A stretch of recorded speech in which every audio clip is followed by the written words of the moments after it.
नमस्कार दोस्तों, नवभारत टाइम्स में आप सबका स्वागत है। आज हमारे साथ एक ऐसे शख्स मौजूद हैं जो किसी परिचय के तो मोहताज नहीं है। थैंक यू जी। स्वागत है मशहूर सिंगर और actor Paramvir Sharma sir. Thank you sir. Thank you sir, बहुत बहुत स्वागत है आपका नवभारत टाइम्स में। थैंक यू जी, तुसी बुलाया ना प्यार दिता, थैंक यू सर। तो सर, सबसे पहले तो मैं आपको बधाई देना चाहूँगा कि हमने आपकी सीरीज़ का ट्रेलर देखा, टीज़र देखा, काफ़ी प्रॉमिसिंग लग रहा है और आप एक नए लुक में नज़र आ रहे हैं सर उसके अंदर। तो सर, सबसे पहले ये बताएं कि आप मतलब सिंगिंग में आपने इतना कमाल किया और एक्टिंग में भी आप इतने समय से इतनी फिल्में कर रहे हैं सर, और अब आपने वेब सीरीज़ के फील्ड में जो कदम रखा है, इसकी सर क्या वजह रही? कोई ख़ास वजह है इसके पीछे? वजह तो नहीं है सर, मुझे एक्टिंग करना अच्छा लगता है। मुझे जब ऑडिशन आया इस शो का और मुझे आइडिया नहीं था इस शो का ग्रैंडर क्या होगा, इसका प्रोडक्शन कितना बड़ा होगा। मुझे तो एक कैरेक्टर आया, मैंने कैरेक्टर का ऑडिशन करके दे दिया और उन्हें अच्छा लगा, उन्होंने मुझे बुलाया। फिर हमारी डिस्कशंस हुई रिगार्डिंग द कंटेंट। तो जब पूरा सुना मैंने तो बहुत अच्छा लगा कि इतने सीनियर, इतने टैलेंटेड लोग इस प्रोजेक्ट के में हमारे साथ हैं। एक्टर से लेके डायरेक्टर से लेके from the DOPs, everybody was so experienced. So बहुत अच्छा लगा भाई। दो साल पहले शूट हुई, फिर प्रोडक्शन में गई, पोस्ट प्रोडक्शन में, तो फाइनली रिलीज़ हो रही है। बहुत देर से वेट कर रहा था इसकी रिलीज़ की। सो बस 3 दिन रह गए। सर, जो ये वेब शो है इसका नाम कनाडा नहीं कनाडा है। हाँ जी, हाँ। तो उसमें मतलब बात की गई है कि वहाँ पे भी 2 तरह की चीज़ें हैं। तो मतलब सर, जैसे पंजाब से तो इतने लोग ऑलरेडी कनाडा जाते हैं और एक अलग ही क्रेज़ होता है। तो सर, मैं जानना चाहूँगा कि आपकी पहली याद कनाडा के बारे में क्या थी? आपने कब अपने बचपन में सुना था? क्या कब आप भी वहाँ जाने का सपना देखते थे? नहीं, कनाडा जाने का तो ऐसा कोई सपना नहीं था। जो लोग जाते भी हैं, जो सपना भी देखते हैं बाहर जाने का, वो एक अच्छी ज़िंदगी के लिए, एक मौके की तलाश के लिए, एक बेहतर ज़िंदगी के लिए बाहर जाते हैं। तो मेरे लिए वो सपना ऑस्ट्रेलिया का था। जब मैं 2007-8 में तब गया था, तो यही बस आप कह सकते हो कि जब मैं ऑस्ट्रेलिया गया तो मेरे साथ के दोस्त कनाडा गए, तो बस वही पहली याद कह सकते हैं कनाडा की। तो सर, आपने मतलब सिंगिंग में आपने नाम कमाया, फिर आप एक्टिंग के फील्ड में आए। तो सर, जब मतलब एज ए सिंगर आप एक्टिंग के फील्ड में आते हैं तो सर वो कैसा एक्सपीरियंस होता है? उस चीज़ के क्या फ़ायदे मिलते हैं अपने को? सर, मैं एक्टर था और फिर सिंगिंग के फील्ड में आया जी। तो मैं पहले एक्टर था। मैं बचपन से थिएटर करता था। मैंने बहुत सी फिल्में, किसी में एक्स्ट्रा का रोल, किसी में हीरो के दोस्त का रोल, तो किसी में हवलदार का रोल, तो ऐसे बहुत कैरेक्टर किए थे पहले। तो एक्टिंग करने में हर साल आता था, मेहनत करता था, ऑडिशंस देता था, फिल्मों में AD का काम करता था।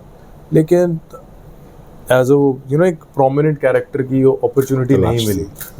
लेकिन पंजाबी म्यूज़िक इंडस्ट्री ने वो अपॉर्चुनिटी दी, वहाँ मेहनत की, वहाँ काम किया, तो as a video director establish हुए। फिर इवेंचुअली सिंगिंग करने लग गए और फिर ज़िंदगी ने मौका दिया वापस एक्टर बनने का। सो भगवान अपनी मर्ज़ी से ही देता है जो देता है। तो सर, आप तो अपनी फिल्मों का मतलब मल्टी टैलेंटेड हैं कि आप डायरेक्शन भी करते हैं फिल्मों का। तो सर, कितनी बड़ी चुनौती होती है कि जब कोई बंदा अपनी फिल्म का ही मतलब जिसमें वो खुद एक्टर है, लीड एक्टर है, उसका डायरेक्शन भी कर रहा है सर? नहीं, मेरे लिए भाई मतलब मेरे लिए मल्टीटास्किंग मुश्किल नहीं है जी। उसके फ़ायदे हैं कि चलो आप बहुत काम अच्छे से कर लेते हो। नुकसान मुझे कई बार ऐसा लगता है कि आप एक चीज़ को 100% नहीं दे पाते जी। इसलिए मैं कोशिश करता हूँ कि मल्टीटास्किंग वो करूँ कि एक टास्क दूसरे टास्क में प्रॉब्लम ना बने। फॉर एग्जांपल, जो मेरी नई फिल्म है वो मैंने लिखी है, तो स्टोरी और स्क्रीन प्ले मैंने लिख के डायरेक्टर को दे दिया कि ये काम हो गया, अब आप अपना काम कर लो सर। क्योंकि जब आप डायरेक्ट भी कर रहे हो, एक्ट भी कर रहे हो, तो 2 जिम्मेवारियां हैं। उसके लिए या तो आपके पास इंफ्रास्ट्रक्चर और टीम इतनी बढ़िया हो कि वो दोनों काम बाखूबी बिना किसी प्रॉब्लम से कर लो। नहीं तो जैसे हम थोड़े से अभी नए हैं, हमारे पास रिसोर्सेज, टीम, वो सब की कमी है, तो हमारे लिए थोड़ा मुश्किल हो जाता है कुछ काम इकट्ठे करने। But at the same time वो ज़रूरी भी है, क्योंकि अगर हम चाहते हैं कि हमारा विज़न, हमारा गोल बड़ा हो, ज़िंदगी में कुछ अपने हिसाब से करें, तो आपको एक्स्ट्रा रिस्पॉन्सिबिलिटी भी लेनी पड़ती है। जी। तो सर, ये जो आपका मतलब जो ये वेब सीरीज़ आ रही है कनाडा, तो इसमें सर अपने रोल के बारे में थोड़ा हमारे दर्शकों को बताएं सर आप। इसमें भाई बहुत बढ़िया कैरेक्टर है। वो इसलिए नहीं कि मैंने किया है, वो लिखा बहुत अच्छा कैरेक्टर है। जब मेरा इस प्रोजेक्ट में मैं एंटर किया हूँ, उससे 2 साल पहले से इस पे काम चल रहा था। तो जब एक स्क्रिप्ट को एक प्रोडक्शन हाउस ने 2-2.5 साल लगा के थोड़ा लिखा, फिर उनका एक्टर ज्वाइन करता है, फिर 6 महीने उस पर काम होता है, फिर आप प्रोडक्शन में जाते हो, तो वहाँ से डेडिकेशन का पता चलता है। जनरली फिल्म में जो कैरेक्टर होते हैं ना, आप एज कैरेक्टर इंट्रोड्यूस होते हो और फिर आप उस कैरेक्टर के साथ बहुत चीज़ें होती हैं, अप्स एंड डाउन्स फिल्म में। इस फिल्म या इस शो की जो खूबसूरत बात है वो ये है कि हम निम्मा को बनते हुए देखते हैं कि ये निम्मा बना कैसे। एक आम लड़का जो स्कूल कॉलेज में पढ़ रहा है, वो ये इंसान बना कैसे, और फिर जब वो बन गया फिर उसने क्या किया। तो एक 360 डिग्री मतलब उसका जो है ना, जो उसके ट्रांसफॉर्मेशन होगा। हाँ जी, तो वो सारे उसके जो उसके इमोशंस के स्पेक्ट्रम है, हम वो सब देखते हैं, कलर्स देखते हैं। जैसे हमने उसका गुस्सा भी देखा, लेकिन हमने उसका दुख भी देखा, हमने उसकी जीत भी देखी, हार भी देखी, उसकी ईगो भी देखी और उसकी वनरेबिलिटी भी देखी। तो एज एन एक्टर आपको बड़ा सेटिस्फाइंग एक्सपीरियंस लगता है कि यार मैं ये जो किरदार कर रहा था, इसका हर एक जो रस था वो मैं परफॉर्म कर पाया। सर इस सीरीज़ में आपके साथ मतलब हिंदी सिनेमा के कुछ बहुत मंजे हुए अभिनेता, जी सर, रणवीर शोरी, अरुणोदय सिंह और मोहम्मद ईशान अयूब। जी जी जी। तो मतलब सर कैसा अनुभव रहा, क्योंकि ये लोग तो मतलब बहुत बढ़िया, बहुत बढ़िया, इतने सुलझे हुए, इतने समझदार, इतने प्यारे इंसान है ये सब। कई बार ऐसे होता था शूट के बाद जब हम बैठ जाते थे, लोग बातें करते थे, गुफ्तगू होती थी पोस्ट शूट, तो सीखने को बहुत कुछ मिलता था। जैसे रणवीर शौरी पाजी, इतने सालों का थिएटर और एक्टिंग का एक्सपीरियंस, जब वो किसी सीन के कॉन्टेक्स्ट में कुछ समझाते थे तो बहुत अच्छा लगता था, जैसे फिल्म स्कूल में चले जाओ, है ना। तो वैसे एक्सपीरियंस होता था। वैसे अरुणोदय पाजी वो बड़े कमाल के इंसान है। ज़ीशान पाजी का तो चलो जवाब ही नहीं है कोई, जितनी उनको नॉलेज है लिटरेचर के बारे में, फ़िलासफ़ी के बारे में। What a gentleman. तो बहुत अच्छा लगा पाजी उनसे काम करके, और दोस्त भी बने वो। शूट के बाद भी उनसे प्यार वैसी बरकरार रहा, उनको बाद में भी मिले, बात होती रही। तो बहुत बहुत कुछ दिया इस शो ने मुझे। सर आपने जैसे बताया कि फिल्म की शूटिंग आपने अलग अलग कंट्रीज़ में भी की है और मतलब बहुत सारे लोकेशंस रही, तो सर कोई यादगार ऐसी शूट के दौरान की जो आपको याद रह गई और आप साझा करना चाहते हो हमारे दर्शकों के साथ? तो हमारा एक गाना है देसियां दा दौर, जो इंडिया पाकिस्तान मैच में भी बहुत चला जी। वो गाना अभी यूट्यूब पे आ चुका है। वो गाने की जो लोकेशन है वो जो जिम में, तो वहाँ एक बहुत आइकॉनिक फिल्म बनी है द जेंटलमैन, जो गाय रिची ने बनाई है जी। मेरी one of my favourite films. तो जब मैं वहाँ गया शूट करने, तो वो हम वही लोकेशन पे थे और मेरे ख्याल से 14-15 लाख रुपया एक दिन का प्रोडक्शन बजट था उस चीज़ का। बहुत महंगी लोकेशन थी और हमें बहुत दिनों के लिए चाहिए थी। और हमारे प्रोड्यूसर साहब थे जो अजय राय सर, तो उन्होंने कहा कि हाँ यहीं करेंगे शूट, बहुत अच्छी लगी। वो भी बहुत पैशनेट इंसान है फिल्म को लेके। जनरली हम देखते हैं प्रोड्यूसर्स को वो सिर्फ बजट को लेके वो पाजी सेट पे ही रहते थे, खुद मतलब इन्वॉल्व होते थे। तो जब मैं वहाँ गया और वो जो जिम था, उन्होंने वो स्टोरी के हिसाब से वो मेरा जिम था, मैं जिम खरीद लेता हूँ। तो जब आपने एक आइकॉनिक फिल्म देखी हो जहाँ वो शूटिंग होती है, आपने फिल्म में वो लोकेशन देखी, आपको अच्छी लगी और आप उसी जगह पे पहुँच जाओ और वो लोकेशन आपकी लोकेशन हो कहानी में, तो वो बहुत एक अच्छी कमाल की मूवमेंट थी कि इतना आइकॉनिक जिम, जो मतलब वो जो आप जब लोकेशन देखोगे आपको पता लगेगा जी, वो जिम बहुत साल पुराना है। मतलब आई डोंट नो कि मैं मतलब इतना पुराना है कि 50s 60s के जो बॉक्सर्स थे वो भी उस जिम में ट्रेन किए हुए थे। तो सारे चैंपियंस ने वहाँ अपने नाम लिखे हुए थे खुद। तो इतना मतलब आइकॉनिक जगह पे एक अलग ही फील आ रहा होगा। वो एनर्जी उस जगह की बहुत कमाल की थी।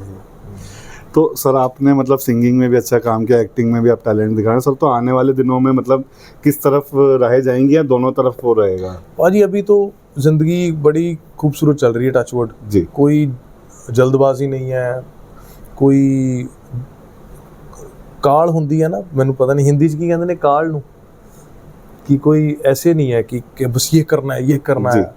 अब बड़ा सॉर्टेड हूँ, हैप्पी हूँ। 2 साल पहले शूट की थी, बड़ा पेशेंटली वेट कर रहे थे। अभी तो बस ये है कि 21 तारीख को आ जाए और 8 के 8 एपिसोड एक दिन में देख दें। तो गाने चल रहे हैं, एल्बम पे काम कर रहे हैं। इस साल हमने गाना किया नहीं, 3 महीने हो गए। तो अभी एल्बम पे काम कर रहे हैं सर, और फिर नेक्स्ट फिल्म शुरू होगी। उसी की लोकेशन के लिए भी जा रहे हैं हम Okay. रेकी करने। हाँ जी सर, ओके आराम से करेंगे, बढ़िया। जब स्क्रिप्ट रेडी हो गई, स्क्रीन प्ले रेडी हो गया, प्री प्रोडक्शन डन हो गई, फिर जाएंगे सर फ्लोर तो सर पंजाबी फिल्म कर रहे हैं next? हाँ जी सर, हाँ जी, वो मल्टी लैंग्वेज। ओके मल्टी हाँ लैंग्वेज। जी सर, हाँ जी। तो मतलब हाँ सर, मैं वही पूछने वाला था आपसे कि जैसे अभी क्या है कि हिंदी के दर्शकों में आजकल रीजनल को लेकर बहुत क्रेज है और अलग अलग इंडस्ट्री के लोग यहाँ पे हाँ जी, अपनी हाँ जी। उनके लिए मतलब नया कंटेंट परोस रहे हैं। जी तो सर। आप भी कुछ ऐसा मतलब सोच रहे हैं आने वाले हाँ जी सर, कनेडा है तो हिंदी वेब सीरीज, जी। लेकिन क्योंकि पंजाबी कैरेक्टर है जी तो उसमें थोड़ा थोड़ा एसेंस पंजाबी का भी है। जी जी तो और जैसे जैसे ये एक तरीके से जो बॉर्डर्स है ना, ये खत्म हो रहे हैं, खत्म हो जैसे रहे हैं, जैसे कम्युनिकेशन बढ़ रहा है, लोग एक दूसरे को जानने लग रहे हैं। जैसे अभी पंजाब हरियाणा के आर्टिस्ट इकट्ठे काम कर रहे हैं, हम बॉम्बे जाने लग गए, बॉम्बे वाले लोग हमें जी।